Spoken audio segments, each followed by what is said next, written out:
ऐसे कुछ लोग होंगे जो जदयू से जिनको टिकट नहीं मिलेगा या आरजेडी से टिकट नहीं मिलेगा, तो वैसे लोग भागे के कुछ लोग जन स्वराज पार्टी से टिकट ले सकते हैं। और मैं निश्चित घोषित से चुनाव लड़ूंगा किसी भी परिस्थिति में।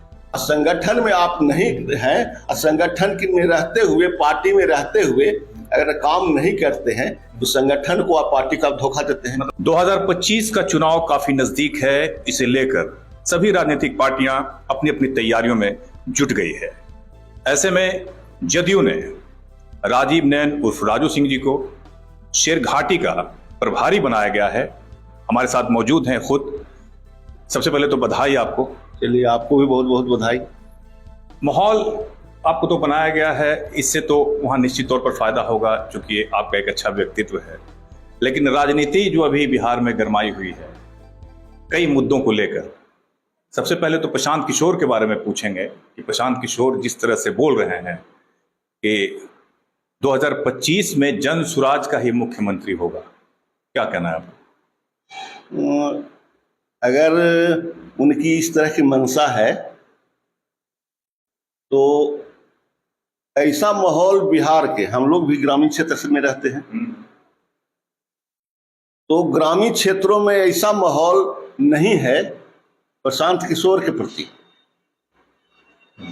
कि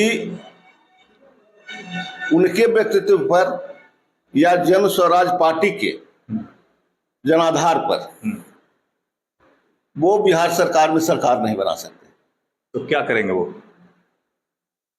ठीक है, वो एक पार्टी बनाए हैं तो अपना पार्टी के विस्तार कुछ कर सकते हैं, या जो ऐसे कुछ लोग होंगे जो जदयू से जिनको टिकट नहीं मिलेगा या आरजेडी से टिकट नहीं मिलेगा, तो वैसे लोग भागे के कुछ लोग जन स्वराज पार्टी से टिकट ले सकते हैं। मतलब रिजेक्टेड जितने लोग हैं वो सब वही जन स्वराज पार्टी में जाके वही जन स्वराज पार्टी काम करेगी। इसके अलावे उसका बिहार में कोई बेस नहीं है। प्रशांत किशोर का कहना है कि चुनाव हम लड़ाएंगे, पैसे की कोई कमी नहीं है, जितना पैसा है हम देंगे। तो इस तरह की बात किया जा रहा है। एक बात, हालांकि नीरज कुमार ने जो प्रदेश प्रवक्ता हैं बहुत कड़ा सवाल उठाया है, जांच की बात की है। उन्होंने सही बात कहा है। इसके पहले प्रशांत किशोर जी पार्टी के प्रचार कार्य क्या करते थे, कांग्रेस के करें, महागठबंधन के भी बिहार में उन्होंने किया है। इसके एवज में उन्होंने पैसा लिया है, जो काम करते थे उसके एवज में उनको पैसा मिलता था। तो इतना पैसा प्रशांत किशोर के कहां से आ गया? इसका मतलब जरूर कोई ऐसा अवैध काम वो करते हैं जहां से अकुत संपत्ति आ रहा है। ऐसा नहीं है कि बिहार से बहुत बड़े बड़े उद्योगपति उनको चंदा दे रहे हैं या कोई बिहार से आम जनता उनको चंदा करके दे रही है। जांच होनी चाहिए कि जिसके चलते उनको अकुत संपत्ति हो गया है। तो निश्चित तौर से अगर ऐसा बयान देते हैं तो निश्चित तौर से कहीं न कहीं से अनैतिक धन कमाने का उनका जरिया है। तो निश्चित तौर से उसका जांच होनी चाहिए। निश्चित तौर से जो अवैध ढंग से जब वो कहते हैं कि चुनाव हम लड़ाएंगे, पैसा हम खर्च करेंगे, जिताने का हम जिम्मेवारी लेते हैं।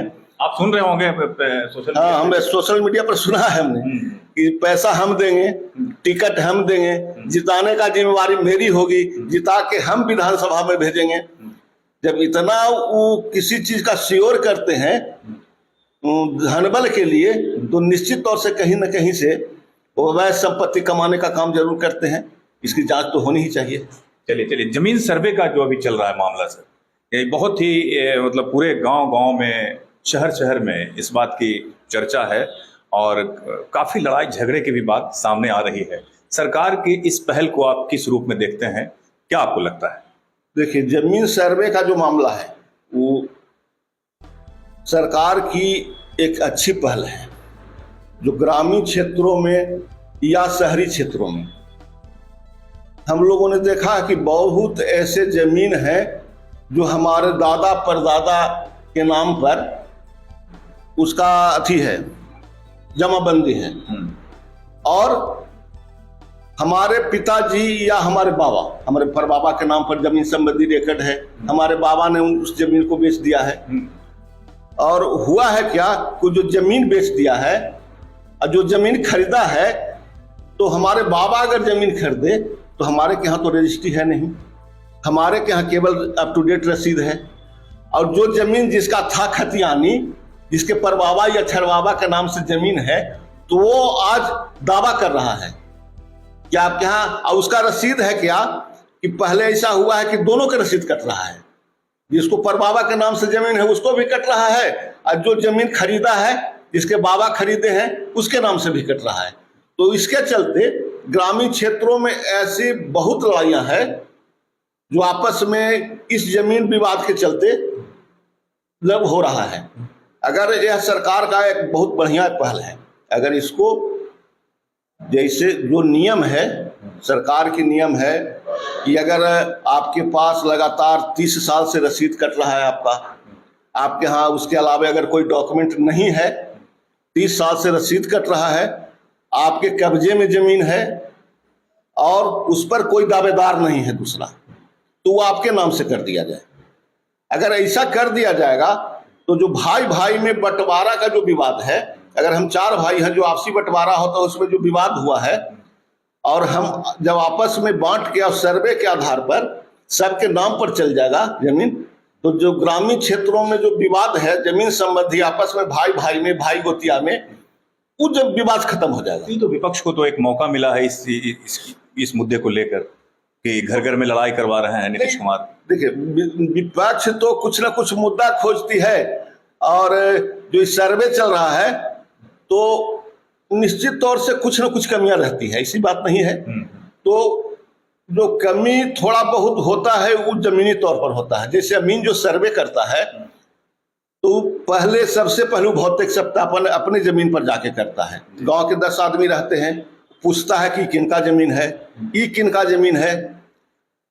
उसमें अगर वो गड़बड़ कर देता है, होता है क्या कि कुछ ग्रामीण क्षेत्रों में हम लोग देखे हैं कि मान लीजिए आपका जमीन है, आप वहां पर नहीं है, कोई गांव के चालबाज आदमी है तो कह दिया कि हमारी जमीन है, वो तो रिकॉर्ड में लिख दिया हमारा नाम, आपका जमीन है, नाम हमारा लिख दिया।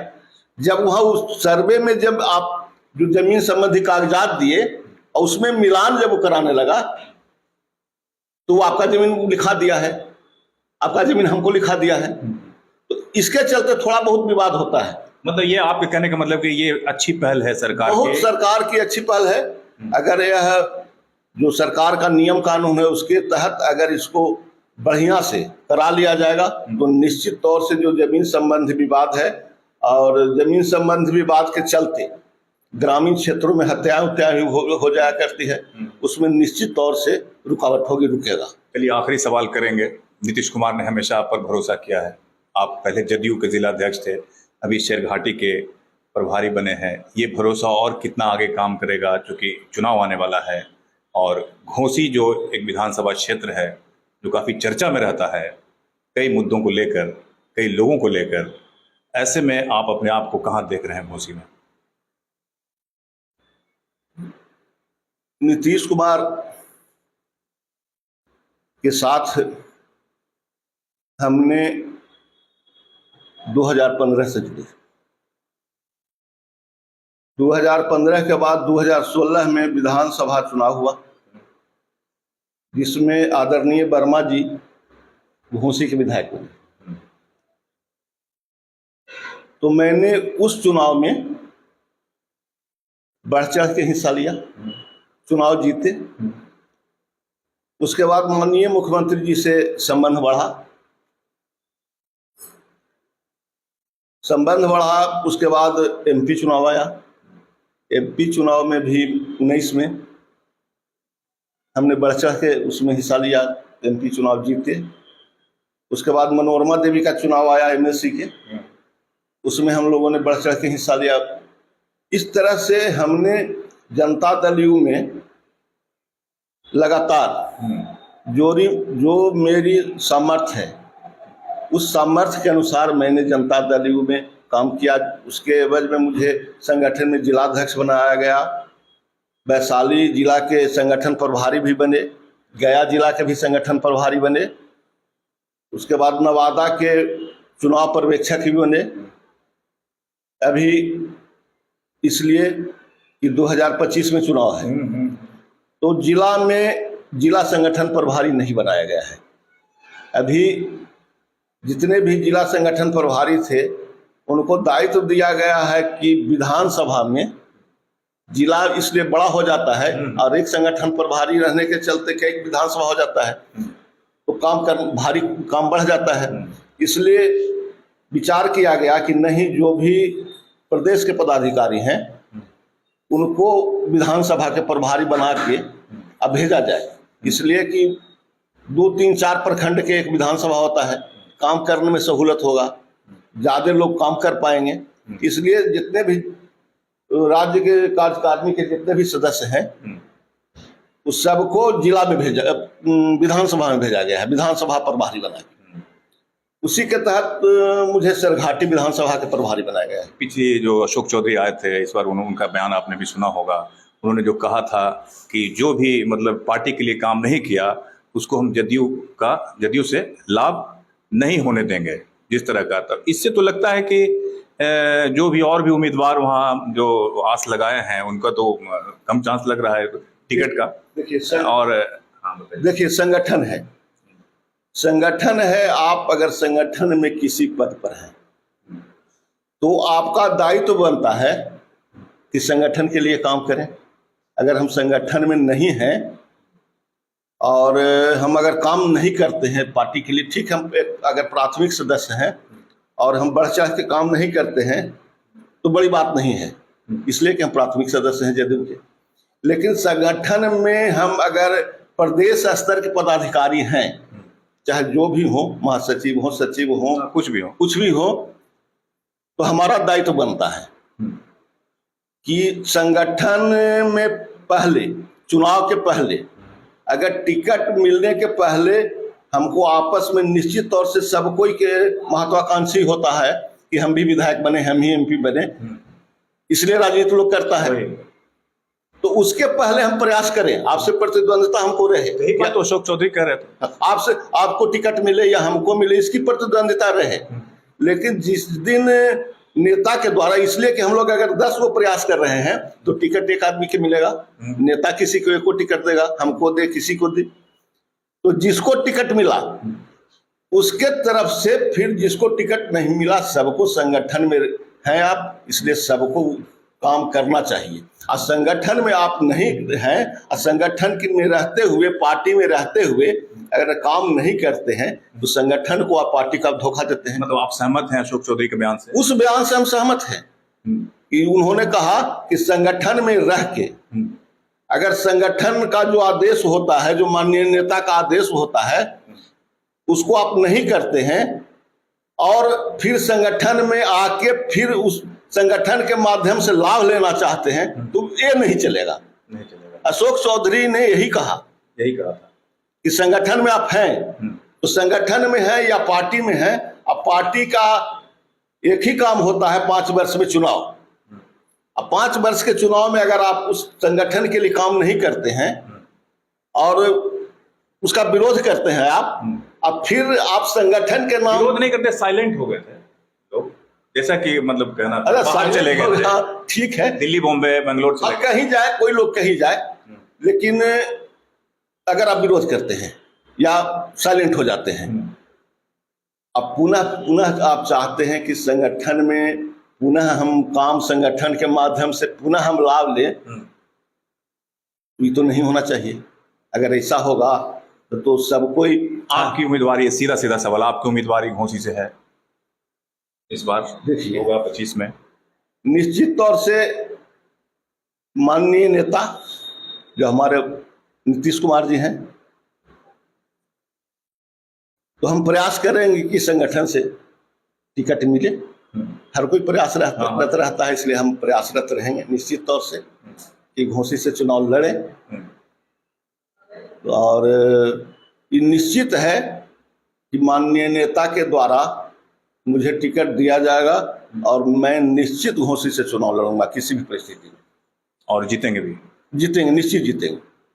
इसलिए कि जितने भी हम तो इतना कहते हैं कि दलित महादलित अति पिछड़ा